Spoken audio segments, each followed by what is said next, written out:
بسم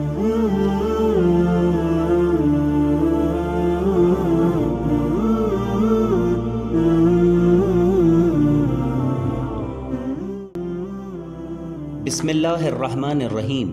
نماز جماعت۔ تمام واجب نمازوں کی ادائیگی جماعت کے ساتھ ادا کرنے کی بہت زیادہ تاکید کی گئی ہے۔ نماز جماعت کے کچھ فوائد یہ ہیں کہ یہ فروغ دیتا ہے برابری کو۔ غریب اور امیر لوگ ہر رنگ و نسل سے تعلق رکھنے والے کندھے سے کندھے ملا کر اللہ تعالیٰ کے سامنے ایک ساتھ کھڑے ہوتے ہیں۔ اتحاد کو، ایک زبان میں تمام اعمال انجام دیے جاتے ہیں جو ہمارے لیے متحد رہنے کی تاکید ہے۔ دوستی اور ایک دوسرے سے مربوط معاشرے کو، یعنی لوگوں کو ایک دوسرے سے ملنے اور آپس کے روابط بڑھانے میں اہم کردار ادا کرتا ہے۔ نظم و ضبط کو، یعنی سیدھے صف میں کھڑے ہو کر امام جماعت کی پیروی کرنا۔ لامحدود روحانی ثواب، مثلاً یہ کہا گیا ہے کہ اگر 2 لوگ نماز جماعت پڑھ رہے ہوں تو ان کو ہر رکعت کی ادائیگی پر 150 نمازوں کا ثواب ملے گا۔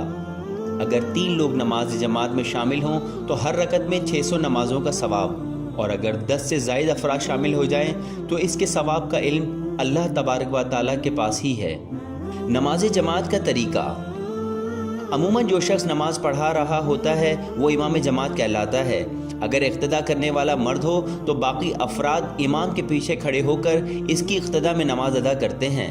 اگر امام جماعت عورت ہو اور پیچھے کھڑے مقتدی بھی خواتین ہوں تو احتیاط واجب کی بنا پر امام جماعت اور مقتدی ایک ہی صف میں کھڑے ہوں گے۔ خاتون امام جماعت سب سے آگے کھڑی نہیں ہوں گی۔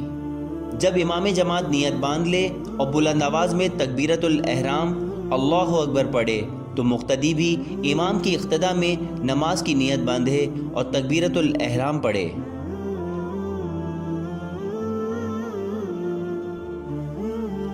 نماز جماعت میں کیا مستحب ہے؟ جب تک پیچھے کھڑے افراد خود نہ چاہیں، امام اس بات کو ملحوظ خاطر رکھے کہ قنوت اور رکوع زیادہ طویل نہ ہوں، کیونکہ ہو سکتا ہے کہ بوڑھے اور کمزور افراد کے لیے ادائیگی مشکل ہو۔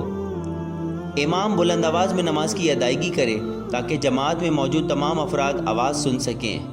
علماء اور پاکیزہ و باکردار حضرات کو پہلی صف میں شامل ہونے کا موقع دیں۔ جب اقامت میں قد قامت الصلاۃ پڑھی جائے تو تمام افراد کو نماز کے لیے کھڑے ہونا چاہیے۔ نماز میں کیا پڑھا جائے اور کیا نہ پڑھا جائے؟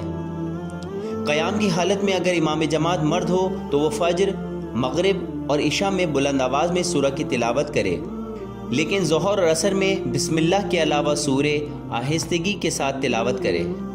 مگر اگر عورت ہے تو فجر، مغرب اور عشاء میں 2 سورے مخفیانہ یا بلند آواز میں پڑھ سکتی ہے، لیکن اگر کوئی نامحرم موجود ہو تو اس کی موجودگی میں آہستگی کے ساتھ سوروں کی تلاوت کی جائے گی۔ مقتدی کو 2 سوروں کے علاوہ ہر چیز پڑھنی چاہیے، لیکن اگر مقتدی کی پہلی اور دوسری رکعت ہو جبکہ امام کی تیسری اور چوتھی رکعت ہو تو اسے سورہ حمد اور دوسری سورہ کی تلاوت کرنی ہے، لیکن ظہر اور عصر میں پہلی اور دوسری رکعت میں 2 سوروں کی بذات خود ادائیگی کی تاکید ہے۔ تیسری اور چوتھی رکعت میں جب امام تسبیحات 4 پڑھ رہا ہو تو مقتدی بھی ان تسبیحات کو مخفیانہ ادا کرے تاکہ وہ امام جماعت کے ذکر میں مخل نہ ہو۔